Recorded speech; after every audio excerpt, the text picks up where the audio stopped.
देश का प्रधानमंत्री हो या मुख्यमंत्री हो या देश का राजा हो, जब इस तरह का सांप्रदायिक दंगे का नारा जो लगाएगा, कटोगे बटोगे तो कटोगे, तो यह रावण का नारा हो सकता है, किसी राम भक्त का नहीं हो सकता है। माननीय योगी आदित्यनाथ की सरकार में माफिया मुक्त करा दिया, तो जो गुंडाखोर मुख्यमंत्री हो उस देश में गुंडा कैसे खत्म हो सकता है? समाजवादी पार्टी के मुखिया सिर्फ अपने परिवार के मुखिया हैं। जो काटने का काम करेगा पुलिस के डंडे से पिटेगा। ने सही सवाल किया, सबका साथ सबका विकास, तो आप विकास पे क्यों नहीं वोट मांग लेते? देश के सबसे बड़े राज्य उत्तर प्रदेश की राजधानी लखनऊ में इस वक्त हम मौजूद हैं दारुल सफा पे, और हमारे साथ तमाम यहाँ लोग हैं बातचीत करने के लिए। देश और प्रदेश की सियासी सरगर्मियां तेज हो चुकी हैं उपचुनाव को लेकर। इस बीच एक बयान सूबे के मुख्यमंत्री द्वारा दिया जाता है, बटेंगे तो कटेंगे। इस पे बातचीत करने के लिए हमारे साथ तमाम लोग मौजूद हैं। क्या नाम हुआ सर? दिनेश मिश्रा। सर, सूबे के मुख्यमंत्री योगी आदित्यनाथ जी का एक बयान आता है, बटेंगे तो कटेंगे, क्या कहना चाहेंगे?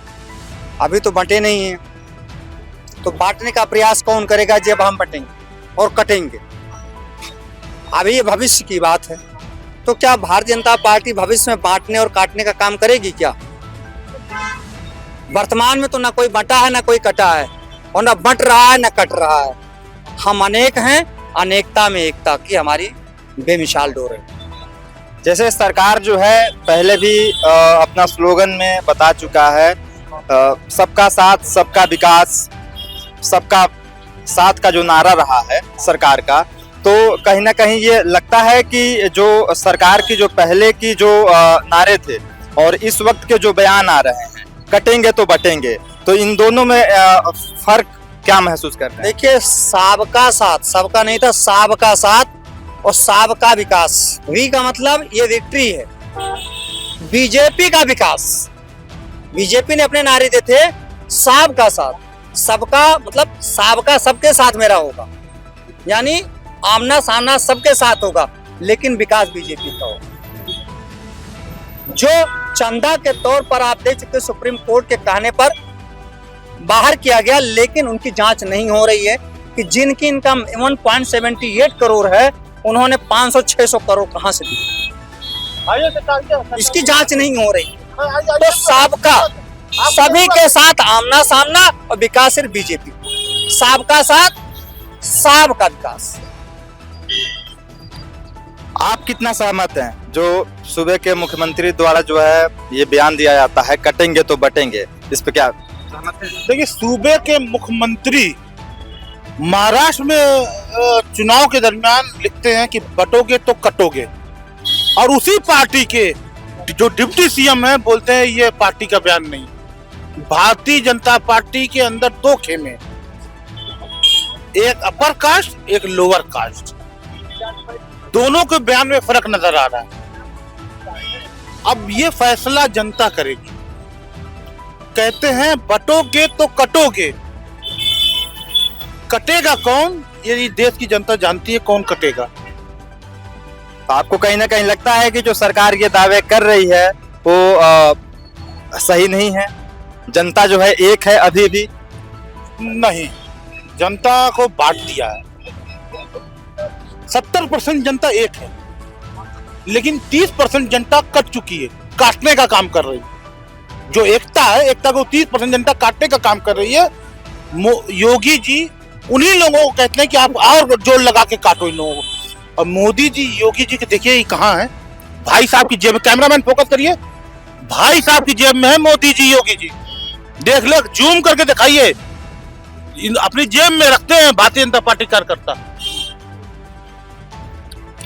सरकार का जो दावा रहा सबका साथ सबका विकास, इसी बीच इस उपचुनाव में एक और सरकार के द्वारा जो है सूबे के मुख्यमंत्री जी द्वारा जो है नारा दिया जाता है, कटेंगे तो बटेंगे। तो कहीं ना कहीं लगता है कि सबका साथ सबका विकास वाला जो नारा था वो इस समय जो इस नारे से लोग प्रभावित हो रहे हैं, और पब्लिक को लगता है कि सबका साथ नहीं है। क्या कहना चाहेंगे? पत्रकार महोदय जी, माननीय योगी आदित्यनाथ महाराज जी उत्तर प्रदेश के मुख्यमंत्री हैं, और जो आज की जो हालात है आपको देखने को मिल रहा है। और जहाँ तक कटे और पीटे और बटने की बात है, मेरा मानना है, मेरा नाम राम दुलार यादव है, मैं भी समाजवादी पार्टी का राष्ट्रीय सचिव पद से इस्तीफा दे करके भारतीय जनता पार्टी में शामिल हुआ हूँ। माननीय नरेंद्र मोदी जी ने इतिहास रच दिया। माननीय योगी आदित्यनाथ उत्तर प्रदेश में हमने अपने 35 साल के कार्यकाल में देखा है। बहन जी की सरकार देखा, अखिलेश यादव की सरकार देखा, माननीय धरती पुत्र मुलायम यादव की सरकार देखा। माननीय योगी आदित्यनाथ की सरकार में माफिया मुक्त करा दिया। और जो हमारे उत्तर प्रदेश में जो सशक्त सरकार जो चल रही है, योगी आदित्यनाथ महाराज की आशीर्वाद से जनता संतुष्ट है। और संतुष्ट होकर के केंद्र में और राज्यों में भारतीय जनता पार्टी की सरकार बना रही है। ये जनता संतुष्ट होकर बना रही है। और आज जो उपचुनाव हो रहा है, 9 की 9 सीट भारतीय जनता पार्टी जीतने जा रही है और समाजवादी पार्टी के प्रत्याशियों की जमानत जब्त हो रही है। जनता इतनी संतुष्ट है, इतनी संतुष्ट है कि पुलिस वालों के घर में ग्रेनेड पाया जा रहा है। वो तलवारों से कत्ल कर देते हैं। तलवार, गणासे, हंसिया तो खैर सब घर में होती हैं, सब्जी उब्जी काटने के लिए, फल काटने के लिए, लेकिन ग्रेनेड, योगी जी की सरकार में पुलिस ही गुंडा हो गई, आतंकवादी हो गई है, जो हत्या करवा रही है, साजिश कर रही है। 40 साल से, आज तो 7.5 साल से मुख्यमंत्री जी हैं और प्रधानमंत्री जी उसी जौनपुर में प्रोग्राम होता है, हथियार बंद लोग, उसी दरोगा के घर के लोग दौड़ाते हैं। ये भारतीय जनता पार्टी की सरकार को नहीं सुनाई देती। जब परिवार के लोग जाते हैं नहीं सुनाई देती, हत्या हो जाती है। कौन उसका साजिश करता है? पुलिस। उस पुलिस को गिरफ्तार किया गया और दामाद की तरह उसको सजावट की जा रही। इन्वेंट्री तक नहीं बनाई गई, उसके घर में पाए गए सारे हथियारों के जखीरे पर एक इन्वेंट्री पुलिस नहीं बनाती है। जबकि नियमानुसार कहीं भी तलाशी होती है तो वहां की इन्वेंट्री बनना चाहिए, वहां के ग्राम प्रधान, उसी गांव के 5 लोगों का हस्ताक्षर होना चाहिए। पुलिस लेकर के गई, शायद वो दरोगा छोड़ दिया जाएगा। जिसने हत्या के लिए 120 का मुलजिम बनाया जाना है, जिसने साजिश रची सारी चीजों के लिए, इन्वेंट्री पुलिस नहीं बनाती वहां पर। पुलिस का साथ दे रही है। योगी आदित्यनाथ, भारतीय जनता पार्टी और सरकारी एजेंसियों का दुरुपयोग करते हुए सारे डकैत हो गए, आतंकवादी हो गए। यह है योगी आदित्यनाथ की सरकार का कारनामा। और योगी आदित्यनाथ कान में तेल डाल करके सोए हुए हैं। वो क्यों नहीं जाते हैं उस जगह पर? किसी का बेटा मर गया, सरकारी जमीन है, सरकारी जमीन पे 7.5 साल क्या हो रहा था? उस गांव का प्रधान क्या कर रहा था? जेल भेजना चाहिए। वो क्यों नहीं पार्टी मुकदमा बनना? जब ग्राम सभा की जमीन थी, वो आदमी कब्जा कर रहा है, क्यों नहीं खाली किया गया? वहां के तहसीलदार को, डीएम को, एसपी को, जो भी रहे हो इस दौरान, सब लोगों को टर्मिनेट क्यों नहीं किया गया? विभागीय जांच करके रमेश यादव नामक जो वहां का एसआई है, उसे क्यों टर्मिनेट किया जा रहा है? टर्मिनेट किया जाना चाहिए उसे। एक तरफ सरकार कहती है न गुंडा राज न भ्रष्टाचार, तो भाजपा का सरकार का तो दावा है कि गुंडा राज और भ्रष्टाचार मुक्त हो चुका है। तो क्या आपको लगता है कि उत्तर प्रदेश के मुख्यमंत्री पर 35 से 40 मुकदमे थे, कैसे खत्म हो गया? कोर्ट ने बंद कर दिया क्या? खुद ही सैया भाई कोतवाल डर का है का? मुख्यमंत्री बन गए तो अपना मुकदमा वापस ले लिया, करवा दिया प्रशासनिक लोगों से। कोर्ट में जाकर के करते तो जो गुंडा खुद मुख्यमंत्री हो, उस देश में गुंडा कैसे खत्म हो सकता है? आपसे जानना चाहेंगे कि सरकार जो दावा करती है गुंडा राज और भ्रष्टाचार मुक्त भारत की, उत्तर प्रदेश की, तो आपको लगता है कि भ्रष्टाचार कम हो चुका है, गुंडा राज खत्म हो चुका है? क्योंकि विपक्ष जो है बार बार ये आरोप लगाता है कि शासन प्रशासन ही इस वक्त गुंडा और भ्रष्टाचारी हो चुका है। पत्रकार महोदय, आप तो हर जगह कार्यस्थलों पर, हर विभाग के विभागीय, हर दल के मंत्री, विधायक, सांसद के पास पहुंचते हैं।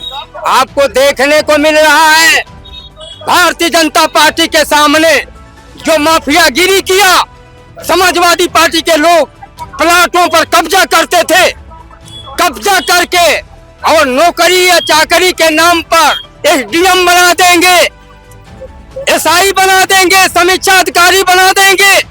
हमारी बहन बेटियां तक नहीं बची हैं। समाजवादी पार्टी के लोग तरस रहे हैं। अब सरकार नहीं बनने वाली है, जनता समझ चुकी है। योगी आदित्यनाथ के चेहरे पर, माननीय प्रधानमंत्री नरेंद्र मोदी जी के चेहरे पर चुनाव हो रहा है और केंद्र और राज्यों में भारतीय जनता पार्टी चुनाव जीत के आ रही है। जनता जिता के आ रही है और जिताकर 9 की 9 सीट भारतीय जनता पार्टी को आपके सामने प्रमाण दे देगी। 9 की 9 सीट भारतीय जनता पार्टी चुनाव जीतने जा रही है। जितने लोग बहकावे की बात करते हैं, जितने लोग जनता को गुमराह करने की बात करते हैं, आपके सामने प्रमाण है। कांग्रेस पार्टी और समाजवादी पार्टी के मुखिया सिर्फ अपने परिवार के मुखिया हैं, ढहढोर है, कमरिया जात के हैं। ग्वालपन शहीर नहीं है, ग्वालपन शहीर भी रामदुलार यादव है। बनारस मंडल से आता हूँ। प्रधानमंत्री नरेंद्र मोदी जी ने इतिहास रच दिया मोहन यादव को मुख्यमंत्री बनाकर। आप कितने यादवों को मुख्यमंत्री बनाए हैं? धरती पुत्र मुलायम यादव मुख्यमंत्री बने, इसके बाद उनकी विरासत अखिलेश यादव लिए। किसी यादव को बनाइए राज्यसभा, एमएलसी बनाइए, 5-5 सांसद राज्यसभा आपके घर ही में मनोनीत होगा। यादवों के पक्के दुश्मन है समाजवादी पार्टी के राष्ट्रीय अध्यक्ष अखिलेश यादव। आपके सामने प्रमाण है। 27 में 55% यादव समाज भारतीय जनता पार्टी को वोट करेगा। आपके सामने प्रमाण है, चैलेंज है। ठीक है। एक तरफ सरकार दावा कर रही है सबका साथ सबका विकास, और इस समय जो उपचुनाव, जो सियासी सरगर्मियां तेज हुई हैं, इस बीच एक बयान आता है कटेंगे तो बटेंगे, और विपक्ष के साथ का बयान आता है जुड़ेंगे और जीतेंगे। कैसे देखते हैं? भैया, जुड़ेंगे और जीतेंगे बहुत तेजी से चल रहा है, और कटेंगे बटेंगे ऐसे माननीय मुख्यमंत्री जी के शब्द है। कौन बांट रहा है और कौन काट रहा है? आप ये बताइए। जब यहाँ बहुत पहले कहे थे हिंदू मुस्लिम सिख ईसाई आपस में सब भाई भाई, तो ये कहाँ है? और जो हमारे बड़े भाई कह रहे हैं, अभी आदरणीय नरेंद्र मोदी जी ने मना किया कि कोई मोदी का परिवार नहीं लिखेगा। शर्म आनी चाहिए। एक बार कहते मैं भी मोदी का परिवार, मैं भी मोदी का परिवार। किसी का नाम उनके परिवार रजिस्टर में है, लेकिन फर्जी है मैं भी मोदी का परिवार। तो क्या है ये नाटक और नौटंकी, ये छलने का काम है। आप बताइए, मोदी जी स्वयं कहे कि आज से बंद कर दो कि मैं भी मोदी का परिवार, कोई नहीं लिखेगा। आप सुने होंगे वो अपने अपने मोबाइल पर सब मैं भी मोदी का परिवार, मैं भी मोदी का परिवार। फर्जी मोदी का परिवार। आप जबरदस्ती बन रहे हो। तो ये चीजों कहते हैं कि 140 करोड़ जनता मेरा परिवार है। अगर परिवार होता तो मणिपुर जल रहा था, बनारस में कांड हो गया, देवरिया में कांड हो गया, वहां नहीं आ रहे हो, और उसके बाद जो है अडानी अंबानी को बढ़ा रहे हो। आपका परिवार तो अडानी अंबानी है, पूंजीपति है। गरीब जनता आपका परिवार नहीं है। आप बताइए, शिक्षा पे नहीं बोलते, बेरोजगारी पे नहीं बोलते, महंगाई पे नहीं बोलते, भ्रष्टाचार पे नहीं बोलते। आदरणीय प्रधानमंत्री जी जब आए थे 14 में, तो कहे थे प्रतिवर्ष 2 करोड़ लोगों को रोजगार दूंगा, देश से भ्रष्टाचार समाप्त करूंगा, देश से महंगाई समाप्त करूंगा, विदेशों में जमा काला धन ला के देश में खुशहाली लाऊंगा। अब उस पर नहीं बोलते, साफ सूख गया है, उसको बोलते ही नहीं माननी मोदी जी। और मोदी है तो मुमकिन है, तमाम नारा है, हर हर मोदी, घर घर मोदी, और 400 पार 400 पार 400 पार। जब संविधान की हत्या होने लगी तो जनता एक हो गई। संविधान की हत्या करने के लिए लल्लू सिंह है, एक विधायक थे फैजाबाद से, वो कहे सांसद थे, उन्होंने कहा कि हम 400 इसलिए कह रहे हैं कि हम संविधान बदलेंगे। तो ये चीजें आप बता दीजिए, संविधान बदलने की बात करते हैं तो ये सब गलत है। जनता को परेशान कर रहे हैं, जनता के विकास की बात नहीं करते हैं कि यहाँ कल कारखाना खोले, विश्व लेवल का विश्वविद्यालय बनवावे, और विश्व लेवल का कोई ऐसा काम कर रहे हैं कि जनता में खुशी हो और जनता को रोजगार मिले। ये लोग क्या काम किए हैं? जो बना बनाया था 70 सालों में, 70 साल करते हैं, लेकिन उसमें भी अटल जी की भी सरकार रही 5-6 साल, और कुछ जनता पार्टी की भी सरकार रही, उसमें ये लोग साझेदार थे। उसके बाद फिर इनका 10 साल से तो इनका एकदम पूर्ण बहुमत की सरकार है। तो इस तरह से ये लोगों ने बनाया क्या, बल्कि बेचने का काम किया। पूर्ण बहुमत नहीं, प्रचंड बहुमत की सरकार ये लोग बनाए, लेकिन बांटने का काम, ये बेचने का काम किया। रेल बेच दिए, भेल बेच दिए, LIC बेच दिए, हवाई अड्डा बेच दिए, बंदरगाह बेच दिए, मिलिट्री की जमीन बेच दिए, ये धरा बेच दिए जहां हम खड़े हैं। तो ये हालत कर दिए। ये बनाए क्या, ये नहीं बताते कि मैं ये बनाया हूं, बस केवल कहेंगे कटोगे बटोगे तो कटोगे। ये कभी नहीं कहते कि आप लोगों को मैं 5 लाख नौकरियां दिया या 20 लाख दिया। 30 लाख नौकरियां केंद्र सरकार में खाली है। मोदी जी क्यों नहीं उसको भर्ती कर रहे हैं, क्या कारण है? और पूरे प्रदेश में तमाम स्टेट गवर्नमेंट में खाली है जगह है, क्यों नहीं भर्ती करें? बेरोजगारी की बाढ़ आ गई। MSc PhD DLitt B.Tech M.Tech करके और D pharma B pharma M pharma करके B.Ed करके BTC करके बच्चे इधर उधर घूम रहे हैं, नौजवान घूम रहे हैं। ये सरकार उन पे क्यों नहीं उनके रोजगार की बात करती है, उनको जो है जीवन यापन की बात करती है? अगर वो जीवन यापन की बात करेंगे तो उनको डंडा से मरवाया जाएगा। 69,000 शिक्षक भर्ती, पिछड़े और दलितों का हक खा गए, उनके साथ भ्रष्टाचार हुआ। और जब वो डबल बेंच का हाई कोर्ट ने जजमेंट दिया तो कहते हैं कि ठीक है अब हम सबको न्याय करेंगे। न्याय के बहाने उनको भेज दिए जिनको भर्ती कर लिए थे, जाके वो लोग सुप्रीम कोर्ट में वो काम कर दिए, तो वो गलत हो गया और वो उलझाए रहते हैं। तो आप इधर कहते हैं हम सबका साथ, सबका विकास, सबका विश्वास, तो हमारा तो हके मार दे रहे हो। तो कैसा साथ, कैसा विकास और कैसा विश्वास? एक तरफ जो है सरकार दावा करती है सबका साथ सबका विकास, और विपक्ष भी जुड़ेंगे तो जीतेंगे, वो भी सबका साथ एक तरीके से जो है मानवता और भाईचारे का संदेश देके जोड़ने का प्रयास करती है विपक्ष। तो इस बीच सूबे के मुख्यमंत्री योगी आदित्यनाथ जी द्वारा एक बयान दिया जाता है, कटेंगे तो बटेंगे। तो आपको ये उस उपचुनाव में क्या प्रभाव पड़ेगा इसमें? सत्ता 47 में हम बटे तो कट के आए ट्रेन में भर करके, जिनको ना दिखाई पड़ रहा। जब 47 में हम बटे तो हम कट के ट्रेन में भर कर आए, ट्रेन में पूरी ट्रेन की बोगी भर करके आई।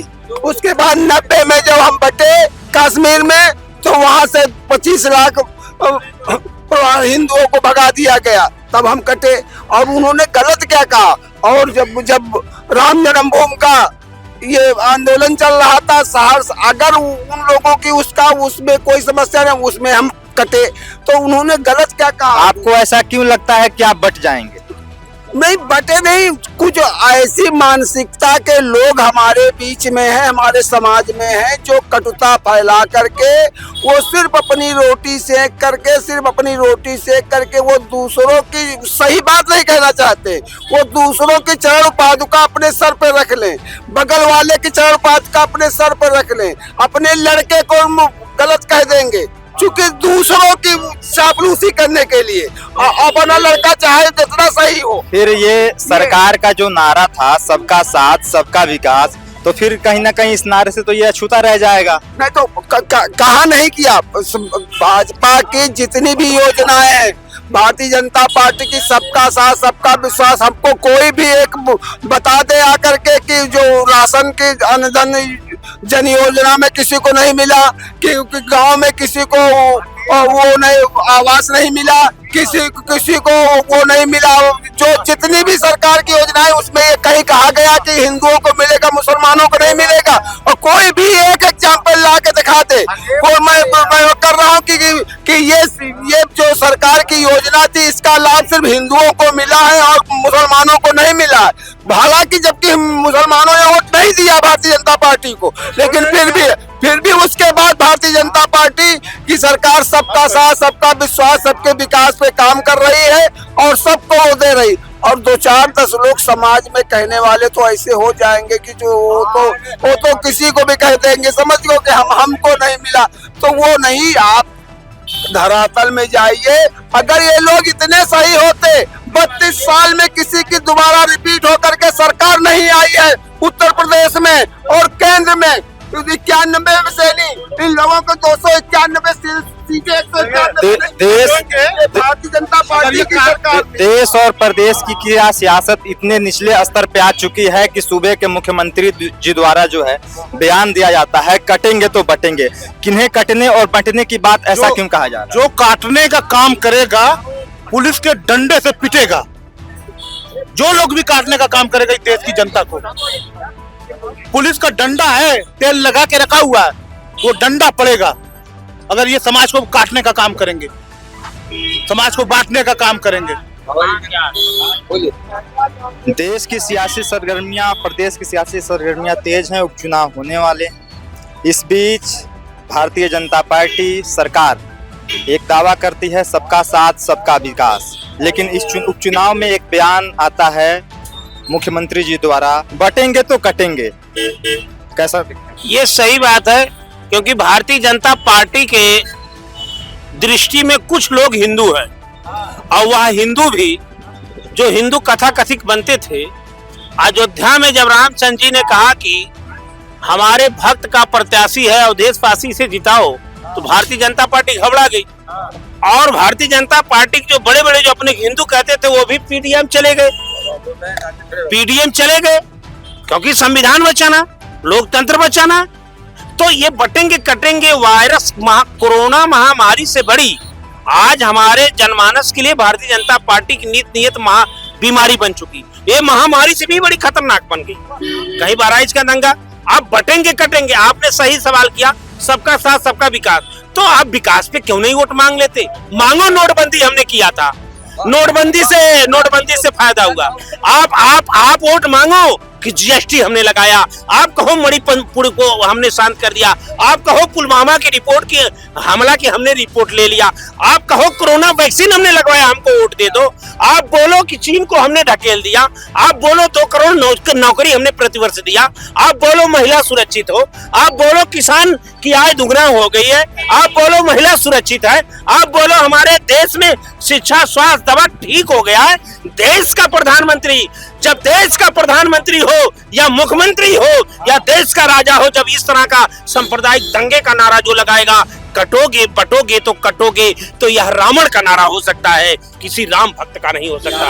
यह रावण का नारा हो सकता है, किसी राम भक्त का नहीं हो सकता, क्योंकि राम नाम का कड़वा लागे मीठा लागे दाम, अब दुविधा में दोनों गए न माया मिलेगी न राम। क्योंकि भारतीय जनता पार्टी, ये भारतीय जनता पार्टी की गठबंधन की सरकार है। इससे पहले पूर्ण बहुमत की सरकार थी, अब गठबंधन की सरकार है, अब गठबंधन की सरकार है। भारतीय जनता पार्टी गठबंधन की सरकार ये बौखलाहट से, घबराहट से घबराए हुए हैं, इसलिए दंगा दे करके लोगों को प्रभावित करना चाह रहे हैं। सरकार का तो दावा है कि भ्रष्टाचार और गुंडागर्दी जो है मुक्त उत्तर प्रदेश हो चुका है। ये बताइए, ये लारेंस बिश्नोई क्या कर रहा है? भाई मुक्त है, पुलिस थाने में मार दे रहे हैं। एक मिनट, अभी बोलना, चलो उधर, चलो उधर। ये बताइए, पुलिस कस्टडी में डेथ हो रही है, हवा निकल जा रही है। किसानों के लिए आप काला कानून नहीं लाए क्या? ड्राइवरों के लिए काला कानून नहीं ले क्या? ब्राह्मणों की हत्या नहीं हो रही है क्या? जातवाद में बांटने वाली सरकार, ये आमन गौतम मरता है तो उसको 1 रुपया नहीं सरकार देती है पांडे के नाम पे, क्योंकि ब्राह्मण ने शराब दे दिया। कितने जनों पहन के शराब दे के भारतीय जनता पार्टी चली जाएगी, तो उसको मोहित पांडे को 10 लाख रुपया बुलाक देने का काम करते हैं। जौनपुर में शाहगंज के थाने में एक बिन समाज का लड़का मार दिया जाता है, उसको फूटी कौड़ी नहीं दिया जाता है। हर जगह ये सरकार केवल जात पात पे, मजहब पे, धर्म पे ध्यान भटकाना चाहती है, और जब पिछड़े से वोट लेती है तो वो जब वोट ले लेती है, जब उसको आरक्षण और संविधान के तहत नौकरी देना होता है, तो ये कहता है ये यादव है, ये कुर्मी है, पटेल है, बिंद है, निषाद है, ये राजभर है, भर है, इनमें बांटती है। क्योंकि आपने देखा कि गौरी शंकर मंदिर में अगर अखिलेश यादव जी, इनके ने भारतीय जनता पार्टी की निगाह में राम कोविंद राष्ट्रपति हिंदू नहीं है, अखिलेश यादव हिंदू नहीं है, दलित हिंदू नहीं है, गरीब हिंदू नहीं है। जो अगर गोली मार के भी कहते जय श्री राम, वह हिंदू है, और जो अगर सत्य की बात कर दे और अपने मांग की बात कर दे, अपने आरक्षण की बात कर दे, अपने हक की बात कर दे, तो उसे या तो जेल मिलेगा ईडी के तहत, सीबीआई, या तो बुलडोजर चलाया जाएगा इसको, या तो गोली मारी जाएगी। मेरा यह सवाल ये है कि चुनाव मुद्दों पे होता है, विकास के मुद्दों पे होता है। अब विकास के मुद्दों पे चुनाव लड़ दे, लेकिन ये बटेंगे कटेंगे नहीं। पीटीआई एकजुट होगा, अब एकजुट होगा, मजबूत होगा, संविधान और लोकतंत्र को बचाएगा, भारतीय जनता पार्टी को सबक सिखाएगा। आंख से दूर ना हो दिल से उतर जाएगा, वक्त का क्या है गुजरता है गुजर जाएगा। कैमरामैन विकास के साथ में अबुल कैस।